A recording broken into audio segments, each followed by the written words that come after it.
Magandang umaga po mga kaibigan. Ito po sa uli si Toto Bonyog Kausing. At ito ang ating pag-usapan sa ngayon, medyo isang magandang pag-usapan. At sigurado ako na ito ay gustong-gusto ng karamihan. At ang ating pag-usapan ay patungkol sa ating bayan, ang kinabukasan ng ating bayan sa sunod ng mga 5 taon mula ngayon. Ito ay magsisilbi na malaking impact sa ating bayan. So, ang ating pag-usapan po sa ngayon ay isang revelasyon na nanggaling sa tinatawag sa Quadcom ng hearing. At doon napaka-linchak naman ang nangyari na napakarami mo makukuha na mga balita, mga bago mga ano. Actually, sa dami, hindi ko nga mapili-pili kung ano, pero ito lang usapan natin. Ladies and gentlemen, sabi ko nga nag-sound ako ng alarm warning kanina na nakikinita ko knowing the history nung naging presidente si Trump noong 2016 ay naging presidente rin si Digong. So ngayon nakabalik si Trump, mukhang sa tingin ko at sa tingin din ng mga Duterte ay nabuhay ang kanilang pag-asa na maibabalik nila yung kanilang pagiging siga. So, well, ang sinabi ko lang naman ay pagpatuloy lamang tayo na lumaban at kailangan at po ibubuto natin lahat ng mga oposisyon kasi hindi po maasahan ng Pilipinas si Bongbong. Hindi maasahan ng Pilipinas si Duterte. So, ito na lang ang tanging paraan dyan. Kailangan bubuto tayo ng kung pwede lang lahat ng oposisyon sa ngayong May 12, 2025 ay iboto na ninyo. Yan ang tanging paraan para mahadlangan ang mga ginagawa nila. Tingnan mo, sa kabilang banda, magkakampi ito si Duterte at China. At saka si Duterte at saka si Trump ay magkakaibigan. Noong panahon na nagsisimula si Duterte, ang pinakaunang issue kay Duterte ay yung pagpapatay sa war on drugs. Bumisita si Trump dito, baliwala sa kanya. In fact, pinupuri pa nga niya, nagiging kaibigan pa niya si Duterte. Dahil sa ganun, presidente nun si Trump. So, noong time na yon, bago magiging presidente si Trump, ay sabay halos sila nagpapa-elect. Ang election sa Pilipinas noon ay May 2016. Habang ini-interview si Duterte noong May 2016, tumatakbo siya, nanalo siya. At isa sa mga binabanata ni Duterte, kung maalala ko lang, ay si President Obama. Noong time na yon, presidente si Obama. At kahit na naging presidente na si Duterte, binabanata niya pa rin si Obama. So, yun ay nagpapaligaya sa kay Trump. At nanalo naman si Trump, pagkasunod, ang kalaban ni Trump na tinalo niya ay si Hillary Clinton, na asawa naman ni President Clinton. So, ngayon, noong 2020 election, ay natalo si Trump ni Joe Biden. Nanalong presidente si John Biden, ay ang problema kay Joe Biden ay naging ulyanin. Kaya natalo pa siya sa debate, kaya umatras na lang siya sa pagkatakbo ng pagka-presidency at hinayaan niya yung kanyang vice-presidente na si Kamala Harris na tumakbo. Ngayon si Kamala Harris nung pumalit siya ay maganda yung umpisa. Tuloy-tuloy, umaakyat yung popularidad. Ang nangyari lang nung bandang huli, mga last 3 days, biglang kumambyo mga Democrats. Nakita ko mga Democrats na mga botante ay kumambyo sila, nagiging Republican ang binoto nila. Yan po ang nangyari dyan. At kung nangyari man yan po ay nagbibigay buhay sa mga dugo ng mga Duterte. Kasi akala na talaga na Duterte. Sa totoo lang, akala ko rin talaga na which is pwedeng mangyari na talagang tutulungan ito ni Trump si Duterte. So ngayon, isa pang tulong may bibigay ng Trump dyan ay siyempre kaibigan ni Duterte si Trump. Baka si Kibuloy at mauwi na niya sa arigluhan yung kaso ni Kibuloy din sa California. Na pwede po mangyari yan. Halimbawa, nakita na natin na nagipag-plea bargaining yung isa niyang kasama, si Marisa Dueñas, kasama ni Kibuloy. At pumayag na inako yung inamin pala ang krimen, pero sa mas mababa na parusa ang palit. Pero ang parusa ay pwede naman pagpapalitan ng probation. So, gano'n na sitwasyon. Pero sa ito, kinikwento ko ito bilang background ito sa kakwento sa sabihin ko ngayon. Nang mayapabak no sa inyo mga kabalin ko diyan sa Pampanga, bago ko magtuloy sa topic ko, nais kong samantalahin ay ibasura nyo na lahat ng tinida. Ang sinusuportan ko pagka-gobernador diyan si Danilo Bailon at ang kanyang vice governor na si Among Ed Panlilio na dating gobernador din. Tapos si Jing Capel, wag nyo na iboto diyan kasi tatakbo ata siya sa Purak. Kita mo sinuspindi nga siya ng ombudsman. Yan pong pagsususpindi sa iyo, basta po yung isang opisyal ay may ginawang kabulastugan, kahit na wala kang ebidensya na nagnakaw siya, talagang nagnakaw siya. Ganun lang ho kasimple yan. Ngayon, si Lito Lapid naman, huwag nyo na pong bigyan ng pagkakataon niya kasi mansion killer yan. Lahat na lang ng halos lahat ng lugar na maraming mansion yan. Sa Makati, Magallanes, may 15 million na mansion siya dyan na binili niya noong 2005 at yun, tumakbo siyang pagka-mayor ng Makati. Pabuti na lang, hindi siya nanalo kay Gio Marbinay. Tapos, bumili din ng mansion niya sa Angeles City, 15 million. Ang balak niya, agawin niya mula sa mga Lasatin at saka mga Nepomuceno, yung Angeles City. Hindi rin siya natuloy doon. Yun ay sana balak niya noon, pagkatapos na maging gobernador ng Pampanga, ay magiging mayor ng Angeles City. Kaya lang, naisipan niya na tatakbong senador at nanalo nga siya. At ang nag-udyok sa kanya, tumakbo senador, ay yung kanyang patron na si Gloria Macapagal Arroyo. So, ilang taon na ba siya naging gobernador? Wala man lamang siya na ibigay na magandang dulot, kundi nagbigay lang siya ng magandang buhay sa kanya at sa kanyang mga, siyempre, bumili siya ng isa pang mga mansion diya, may 50 hectares siya ng mansion, kompleto pa, grabing mansion, may palayan pa. Tapos, noong 2005, nakabili rin siya ng mansion din diyan sa Philinvest 1, diyan sa Quezon City, sa Batasan Hills. Tapos, nakabili din siya ngayon sa Barcelona, Spain. Nakabalitaan ko na rin, nakabili na rin siya ng mansion doon. At nakabili din siya nang nabisto siya nung naaresto ang asawa niya. Naaresto ang asawa niya noong 2005, pumunta ng Amerika, may bit-bit na $50,000. Saan ang galing yung $50,000? Hindi nyo ba alam sa kapalit nyo sa peso kung ilan ang $50,000? That's equivalent to $20,000 kasi $1 million. So, na 2.5 million. Pero sa ngayon, aabot na 3 million na yan. Ang ginawa naman ni Marisa Tadeo Lapid, na asawa ni Lito Lapid, ay sinilid niya sa dalawang medyas niya tag $10,000. Pagkatapos nilagay niya, binalot niya ng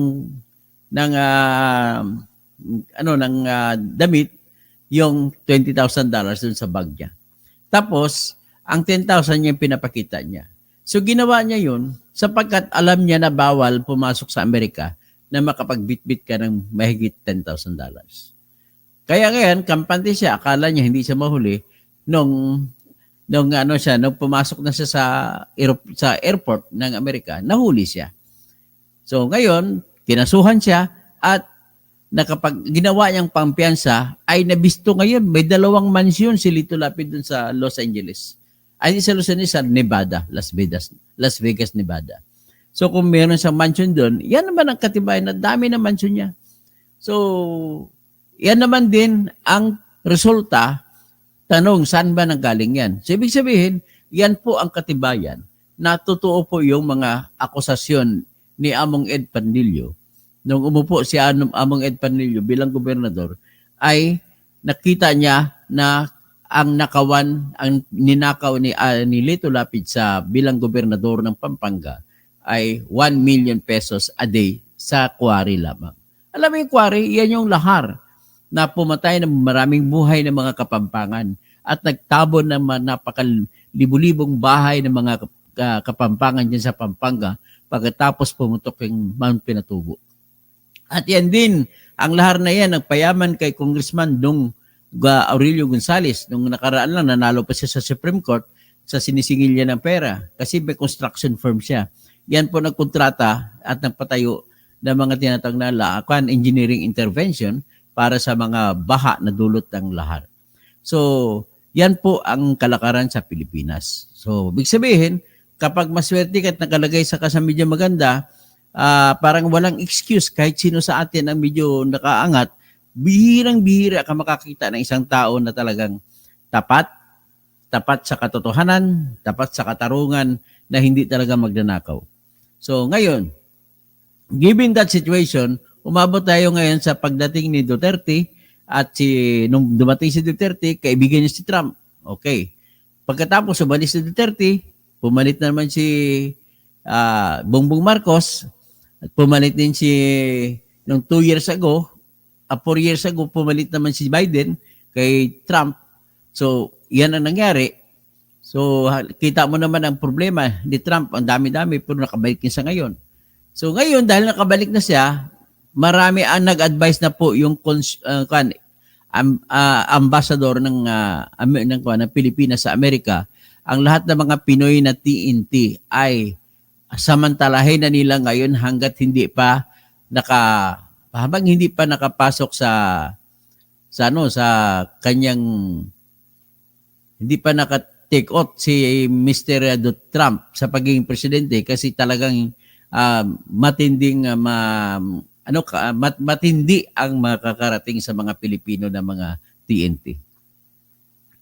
So, in short, ito na ngayon. Wala naman tayong mga Pilipino karapatang pumili kung sino presidente, di manood na lang tayo.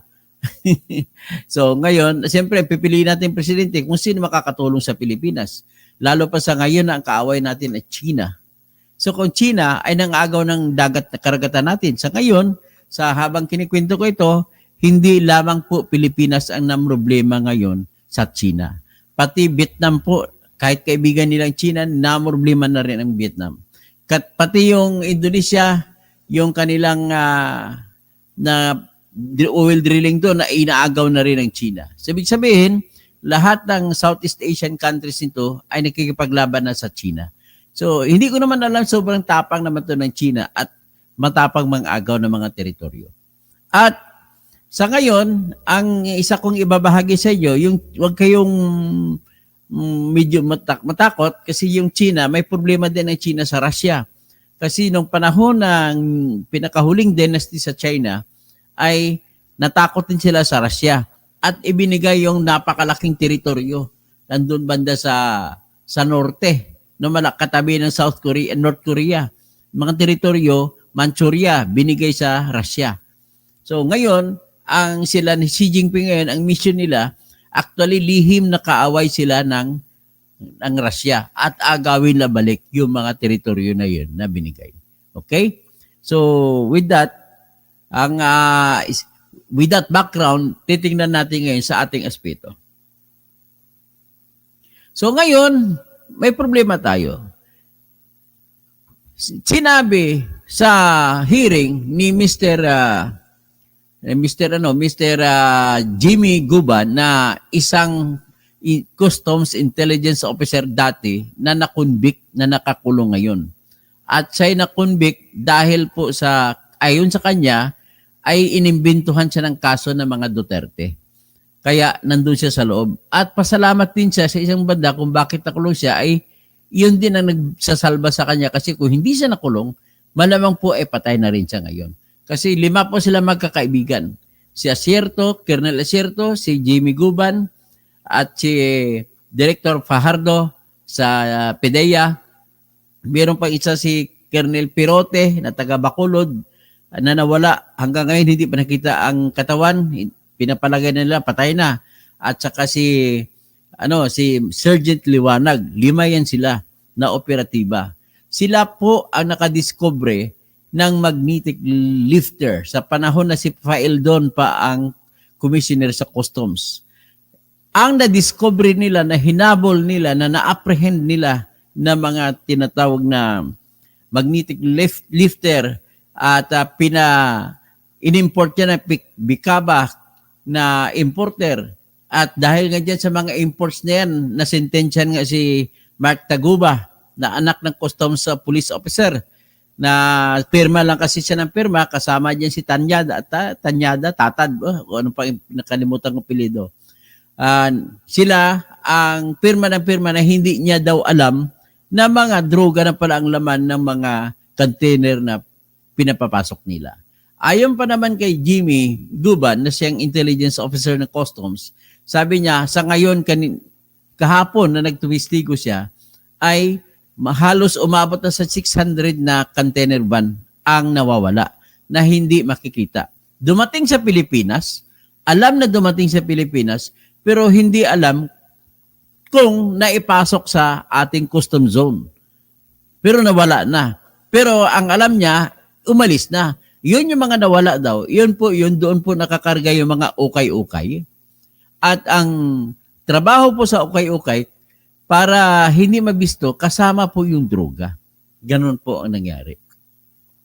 So, dito natin malalaman kung ganon, ano ba talaga ang kwan? Ang sinabi niya, mamamatay daw siya, patayin ng buong pamilya niya kung magkikwento siya kung ano ang plano sa likod ng tinatawag niya na Operation Save the Queen to be the next president.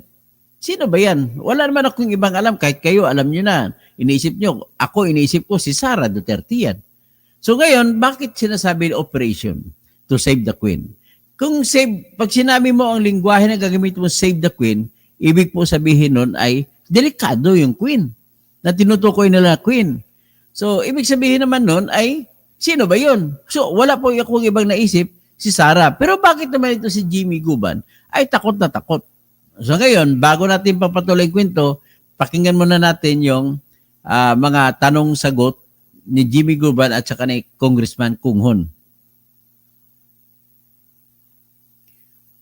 So ito yun pakinggan nyo maigi.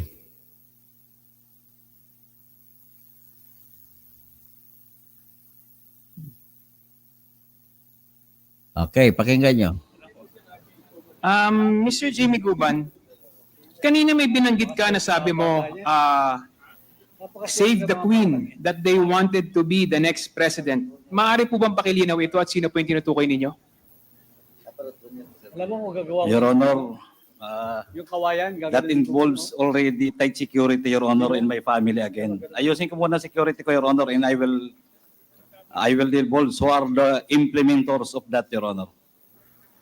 Kasi binanggit mo na kanina rito no? So gusto lang nating i-elaborate sana. May binanggit ka na save the queen, that they wanted to be the next president. So napakagulo ng statement na to. Gusto lang natin malinawan kung anong ibig mo sabihin dito. Your Honor, thank you very much dahil again, Your Honor, hindi lang po ang patayan sa regular na street sa labas. Sa Bureau of Customs ho, if you will remember, Your Honors, the Honorable Chairman, ilan po ang pinatay sa Bureau of Customs? Okay, bago ka magkwento ng mga pinatay, ito po, si Jimmy Guban, ang impression ko sa kanya ay alam niya kung sino tong queen. Pero siyempre may iniisip na rin tayo kung sino yan. At alam niya, malalim ang alam niya tungkol sa mga Duterte. So ngayon, parang ang lumalabas po sa Quadcom kasi, makikita mo, bistadong-bistado na ang mga Duterte. At halatang-halata na ng si Digong mismo ay may mga ebidensya na magpapakita ay talagang dikit na dikit sa actually tatlong Chinese. So, pero dalawa yung prominente, pero isa pinaka-prominente si Michael Yang. Si Michael Yang ay ayon kay Jimmy Guban, isa yan sa mga nag-import at mga in-import na sa container van ay puro droga. Hindi naman droga, kundi kasi may lutuan ko dati sa Davao, doon sa Dumoy plant, ay ang ini-import na sa container van ay puro mga ingredients na ginagawa sa pagsasagawa ng shabu. Pagkatapos, ang isa pagkasama dyan ay si Alan Lim. Nalumalabas yung Alan Lim ang maraming pangalan. Speedy, pero ang pangalan niyang iba ay si Ayong ayon kay Colonel Asierto, pwede niya tinatawag na Wenlishan, tapos tinatawag niya sa Wei Xianlin, pero ayon sa isang pangalan niya, si Lin Wixiong, itong nakalagay sa passport niya. So, ngayon, lumalabas po ito ay talagang tingnan natin na nga, pag-aralan natin, pero lumalabas po, ayon nga kay Jimmy Guban, yung okay ay konektado sa droga at ang droga ay konektado sa pogo. At sinasabi niya sa konektado sa pogo kasi si Lin Wixiong ay maliban sa magpipinsan daw sila ni Michael Yang, ay sila rin ang nagnegosyo sa pogo. So, ibig sabihin, dyan mo ngayon nakita ang koneksyon ng pogo at droga. Ang ukay-ukay ay nadamay lang siguro pangtabon. Kagaya sa pogo, ang tingin ko dyan ay pantabon lang sa mas malaking negosyo na pagkakitaan, yung droga. So, ngayon, given that, nabisto na, paano pa ngayon makasurvive ang Duterte? Kasi, yun na nga ngayon ang nagproblema, tinitira sila ngayon sa Quadcom, dumadami ang mga ebidensya laban sa Duterte. Pagkatapos, umamin pa si Duterte, siguro nakapintanil, doon sa Senado, na siya ang may policy siya sa mga war on drugs niya, kaya marami ang namatay. At inamin niya rin na sinisidyus o inuudyukan niya ang mga pulis na sinasabihan, gawan niyo ng paraan na lumaban sa inyo para mapatay ninyo. So, ako na bahala sa inyo. Kaya lagi siya, kill. Alam mo, sa totoo lang, napakatindi na ng kasalanan niya ng Duterte. Hindi niya kayang bayaran ng buhay niya kahit ikulong mo 1,000 taon yan, hindi kayang bayaran yung mga taong pinatay niya. Sa kwento lamang diyan sa Davao City na maraming patayan, ay sunod si Juan ko yan, ilalabas ko yan, ibablog ko yan. Ang detalye dyan kung paano. Ay napakaraming pinatay. Kumbaga, baliwala sa kanyang buhay ng tao.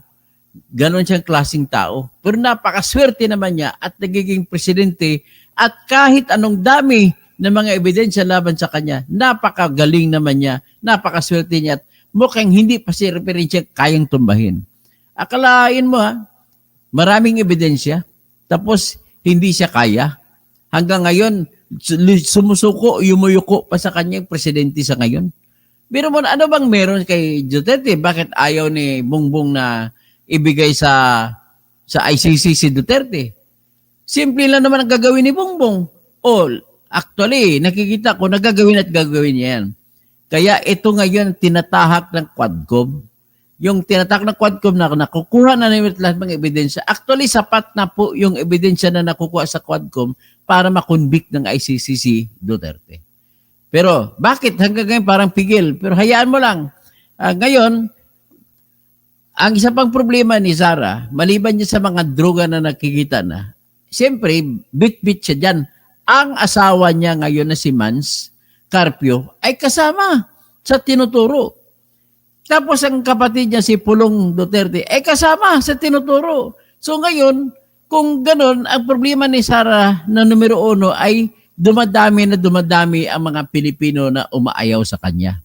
Mismo kapwa niya Bisaya ay hindi umaayaw na sa kanya dahil sa ganun mga istorya na may pamatay, may ebidensya na pumapatay tatay niya, may ebidensya na pati siya kasama, may ebidensya na involved sa droga ang tatay, asawa niya, tsaka kapatid niya. Yan po pinaka-problema niya. So pangatlo, dahil naghiwa-hiwalay na sila, nakikita mo na walang suporta maibibigay si BBM sa kanya. Kumbaga sa ngayon nagpapalabas siya ng salita na nagsisisi siya at pumayag siya na si BBM tatakbo presidente. Mukhang gusto niya palabasin, may usapan sila ni BBM na parang hatian sa kapangyarihan. So, maliban dyan, lumalabas pa ngayon ang mga investigasyon sa mga pundo ng mga confidential fund na napunta sa kanya. Lumalabas na binubulsa lamang niya kasi bakit? Lumalabas po sa investigasyon ng House of Representatives na ang mga ginagamit niya pang paliwanag na kung saan daw napunta yung pera na confidential fund ay mga peke, mga acknowledgement receipt o tapos yung ginagamit niya ang army, activities ng army, nagagamitin para i-claim yung kanyang confidential fund. So, ganun po ang sitwasyon. So, ngayon man, nakikita na natin ngayon na nagre-resign na rin mga tao ni Sara. Ang pinakahuling nag-resign na alam ko ay si Atty. Pua. Spokesman niya si Atty. Pua doon sa Department of Education nung siya ay Secretary ng Education. Spokesman niya rin ito nung umalis siya sa Department of Education at siya ay naging sa Office of the Vice President na. May isa pang problema si Sara. Ang dami ng kakampi niya sa Kongreso ay nawala na lahat. 3 na lang ang natitira niyang kakampi. Si Marcoleta, si Gloria Macapagal Arroyo. Actually, mayroon pang 2. Si Congressman Ungab ng Davao, saka Davao del Sur, no? Saka si Congressman Clyde Bautista sa Davao del Sur. So, yan ang mga natitira na lang niyang. At saka si isa pa, siyempre kakampi niya rin ang congressman ng tatay niya, although kaaway niya yung dati, si Congressman Pantaleon Alvarez. So, iyan na lang po, kukunti na lang po natitira sa kanya. In fact, kung gugustuhin ni Romualdez na i-impeach siya, napakadali kasi numero lang ang kailangan. You need only isa sa bawat 3, 1/3.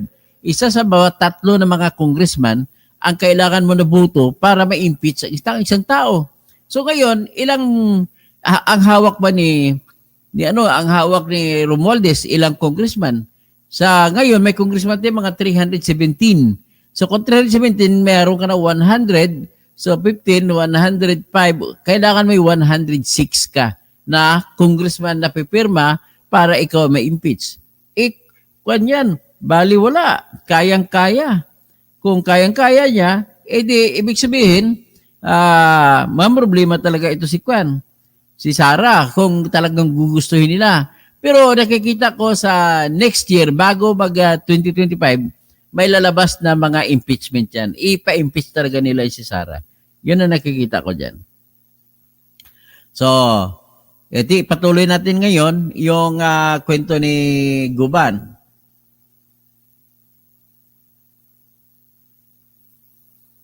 So, isa pang problema ni Sara ay wala na siyang budget. Pero marami na ipon yan. Kaya sila ngayon ang nagpalabas ng Operation Save the Queen. O, yan. 3, 5 customs employees. Paglabas ng opisina, binabaril na lang, patay. Ito niya, mga customs employees, mukhang ito kinikwento niya, ginagawa na ngayon ng Operation Save the Queen. Parang pumapatay na ngayon mga Davao Group na nandyan pa ngayon sa gobyerno. I think may nabuhay yata 1, 2. Nasa kulungan na po ako, Your Honor, pero minsan may nakakausap. So, that is part of the Davao Mafia, Your Honor.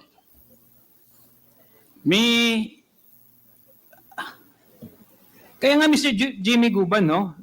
Ano pong koneksyon nito dun sa binanggit po ninyo na Save the Queen, that they wanted to be the next president? Kaya gusto ko pong malinawan. Ano pong koneksyon nito sa sinasabi ninyo? Your Honor, this time, I cannot give you the categorical answer because of the security, Your Honor. Pero yung mga implementors, Your Honor, it's already in my mind. I can do it. Kaya lang, Your Honor, ito ay mga hardcore killers, implementors ito ng mga Davao Group. Kaya nga sabi ko nga po if you would remember, Director ng CIIS Bureau of Customs, may pinatay na pulis. Ang tao niya sa loob mismo ng opisina. So, Your Honor, paakyat to sa implementor ng mga nasa taas, pababa. Na-develop ko po itong intelligence report, Your Honor, kahit pa ako nasa kulungan. Mag-umpisa po nung ako ay kinausap ng napakasinungaling na reporter. At gusto akong tulungan para mawala ang aking high blood sa kulungan. Na si Mr. Sino ba yung pinakasinungaling na reporter? Sabi niya. Actually, dating presidente ng National Press Club to Kasama niya National Press Club presidente dati na si Benny Antiporda na pinatawag din sa Quadcom kanina. Yung panahon na ito, kahapon. Tamimi sila kay Paduano, kay Pimentel. Grabe mga tanong sa kanila. Hindi nila makaya sagutin. Pakinggan natin si Jimmy Guban. sasabihin niya kung sino pinakasinungaling na reporter. Sir Paul Gutierrez. Paul Gutierrez, dati siyang presidente ng National Press Club. Develop ko po yung lahat na intelligence report hanggang sa dumating po ako sa National Bilibid Prison. Siguro ko po yan ay kagustuhan na ng Diyos. Dahil hanggang sa loob ng Bureau of Prison may nagre-reveal sa akin kung sino ang tumapo ng granada sa isang deputy commissioner namin ng Bureau of Customs. So, ibig sabihin, Okay. ibig sabihin mo ba itong sinasabi mo na save the Queen, that they wanted to be the next president, ito ay may tinutukay ka na tao na gustong maging susunod na presidente? Yung ba yung tinutukay mo? Oh, sige, bago natin tunghayin ang sagot ni Jimmy Guban, ako, ang impression ko dyan, si Sara Duterte, wala nang iba eh. Oh. Yes, Your Honor. They want to clean their names. That family, their family, para lahat malinis. At talagang sabi ko nga, Your Honor, may Diyos. Bigla na lang naghiwalay ang dikolor sa puti. Kaya po ngayon, Ang sinasabi niya naghiwalay si BBM at saka si Sara. Kasi kung hindi naghiwalay yon, sigurado si Sara ng presidente sa 2028. lumalabas ang kanilang mga plano at pagsisinungaling at ang pagiging narco-politics, Your Honor. Sinong pamilya ito Okay. ang tinutukoy mo? Sino ba? Oh, sagutin mo. Sino? Oh. May I request, Your Honor, to the Honorable Chairman na maybe, Your Honor, if I am already prepared. Dahil Takot na siya. Ang buong pamilya na papatayin. Pero, JB, alam naman namin kung sino yan. Hindi mo na kailangan. Ay, ilalabas ko po yan. Kahit ho with metrics in other sketches para po may labas po yan. Kaya lang ngayon po talagang ang security po ng pamilya ko is at stake. In fact, empleyado ng isang kongresista dito, sinusundan yung aking anak. Yung army, na kaibigan kong mga ex-army, kinokontak nila not to be our security. Your Honor, there was also a call from Davao, negosyante, threatening my son that he will be kidnapped. Your Honor, sa dami, buti na lang ko. Pasalamat ako, may katabi po akong pari ngayon. si Father Pabi. Sa laki Villanueva. po. Kaya kanina po napapaluha ko eh. Dahil si Colonel Pardo from 1988 magkasama kami sa eskwelahan. Hanggang po sa maghiwa-hiwalay kami, pagkita namin ngayon ni Colonel Acerto, kami na lang ang buhay. And because of that, yan po ay totoong-totoo po na sinasabi ko. Okay, ang sinutukoy niya kaibigan niya si Sergeant Liwanag, si Colonel Pirote na taga Bacolod na pulis, si Colonel Asierto, tsaka si Jimmy Guban at tsaka si Director Fajardo ng PDEA. Yung tatlo patay na. Patay. Si Pirote nawala pero hindi na nakita hanggang ngayon. Ang dalawa na sila nabubuhay, siya sa kulungan, tapos si Colonel Asierto ay nagtatago. Sila po ay biktima ni Duterte. So, ganun lang po, maintindihan kung bakit galit siya kay Duterte. Dinidevelop ko po ng maayos at ngayon po parang may conclusion na ako kung paano po yan ibigay. But Your Honors, may apology dahil hindi ko po kagad may bibigay because of security.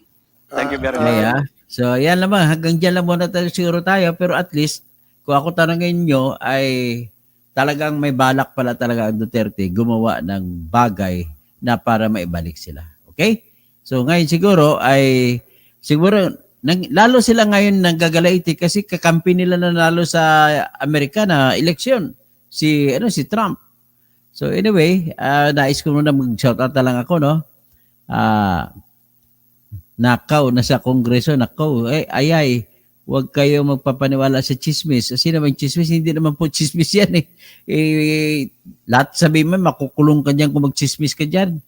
Okay? Ganun lang ako kasimple. So, kaya ako binibigyan ko ng malaking paniniwala ang lahat ng sinasabi dyan kung naaayon sa tama. Pero kung lumalabas sa kasinungalingan, ay talagang manghalata mo naman talaga.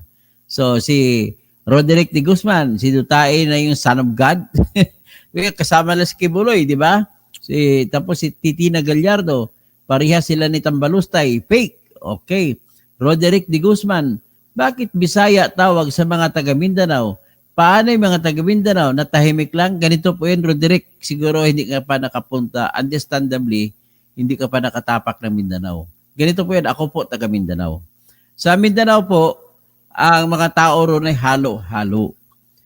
Marami doon ang galing sa Iloilo, Negros, mga Ilonggo. Marami din doon galing sa Bohol, sa Cebu, sa Leyte. So naghalo-halo mga Cebuano, tsaka mga Waray-Waray, at tsaka mga Boholano. So tapos yung iba doon nanggaling, halos lahat sila nanggaling sa Visayas. So ngayon, pag nanggaling sa Visayas, na-develop ngayon po yun, marami din po doon ang pumunta sa Mindanao galing Ilocos. Marami din doon ang galing sa Pampanga. Marami din ang galing sa Pangasinan, sa Batangas o sa Quezon. Marami din. Pero mas marami ang dumayo doon na mga galing Visayas. Kaya yan po ang explanation, Roderick, sino ba yan? Roderick, yan ang explanation kung bakit ang salita ron sa Mindanao ay kung doon ka banda sa Cotabato area, Ilonggo. Kung doon ka banda sa mga Davao, mga halos lahat ng parte sa Northern Mindanao, Western Mindanao, Eastern Mindanao, sa Davao region, sa Zamboanga region, sa Bukidnon ay puro mga Cebuano ng salita. Ang mga galing Luzon doon, ang mga anak nila ngayon ay puro Cebuano na rin at Ilonggo ang salita. Pero yung mga pag umuwi ka sa bahay na mga iyon ay kung Kapampangan sila, Kapampangan din ang salita sa loob ng bahay. Kung Pangasinan ka, Pangasinense din ang salita sa loob ng bahay. Pero paglabas na ng bahay, puro na mga either Ilonggo or Cebuano ang salita. Yung mga Waray kasi, Waray-Waray, ay malapit din, halos Ilonggo lang din ang salita nila o Cebuano, magkalapit-lapit. So yan pong explanation kung bakit kinukonsidera pagdating sa halalan, ang taga Mindanao ay mga Bisaya rin. So ibig sabihin, ang isa sa kinatatakutan talaga sa totoo lang ni BBM kung bakit nagkipaggrupo sa kay Sara, hindi siya talaga sa totoo lang naniniwala siya na hindi siya mananalo kay Sara, kay Leni Robredo kung hindi niya makumbinsi si Sara na tutulong sa kanya. Kaya nung nakarang eleksyon, kung totoo man yon, naghalo po ang lakas ng mga Bisaya at saka mga Ilocano. Yan po ang nangyari diyan, kaya natalo si Leni. So, pero sa ngayon, nag-away ang grupong ni Bong BBM at saka ni grupo ni Duterte. So, yan ngayon ang litrato ng ating politika sa ngayon. So, ngayon kung hindi ka pala nakapunta na, dapat pumunta ka ng Roderick ng Mindanao. Ang dami mga Ilocano ron. Kaya lang mga Ilocano doon makikita mo, mga Bisaya na rin salita. Ang mga matatanda doon, Ilocano pa rin na salita. So ngayon, ang pinag-usapan natin ito, ang ano pang ibang kahalagahan makukuha natin doon sa topic nito. Ang kahalagahan nito ay mag-pray lang tayo. Ha? Sa atin pa rin, please lang, iwasan natin ang tinatawag na Bisaya ka, Ilocano ka, Ilonggo ka, Bicolano ka, Tagalog ka. Lahat tayo ay mag-isa. Itatabi muna natin yung mga kani-kanyang lingwahe natin, kaya hindi mo na ako babati, no? Para naman makapagtingin tayo sa ating bansa. Para naman sa kagandahan nating lahat. Siyempre, ang ginagamit nating salita ngayon ay Tagalog, sapagkat yun naman ang binigay na aral sa atin, na maliban sa ating mother tongue, kung ano man ang kung saan kang lugar, may Ilocano ka man, o Cebuano ka man, o Bicolano, o Tagalog, ang mga tinatawag na Pilipino ay tatulog Tagalog din ito. So ito po yung salita na magkakaintindihan din tayo lahat kasi naintindihan ito ng mga kapatid natin, mga Maranao, Maguindanao, mga Tausug. So yan po ang ito ang aking masasabi. So magpo-promote ako ng unity para sa paggagamit ng salita muna ng Tagalog, no? Okay. So ano pa sa kay sino pa si PEC 0925 in God, if God be for you, no man can be against you. Basta sa akin lang po, ito patuloy tayo nagagalaw maliban sa pagdadasal. Naniniwala ako na bigyan tayo ng swerte ng Panginoon, pero yung swerte ay hindi magiging atin kung hindi tayo gagalaw. Kaya gagalaw tayo, pinakamagaling natin magalaw ay kung tayo ay bubuto ng tama at huwag nating ibenta ang ating buto pagdating sa May 12, 2025. Sa ganang akin naman yan, sa totoo lang, Gustong-gusto ko. Kaya lang, problema ako, tumatakbo senador.